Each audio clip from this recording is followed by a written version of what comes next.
Tuğan jerim astığıyam kengiyem Asraktaydı ol kızım men senin meriyen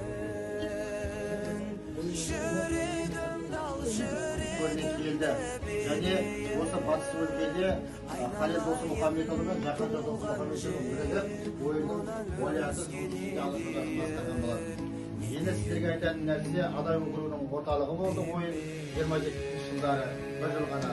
Және жақсы жапа шеккендер, және ойын өмірінде Астанамыз Қызылорда болған сәтте драма театр осы ойда республика бойынша драма театр ойында жұмыс атқарды.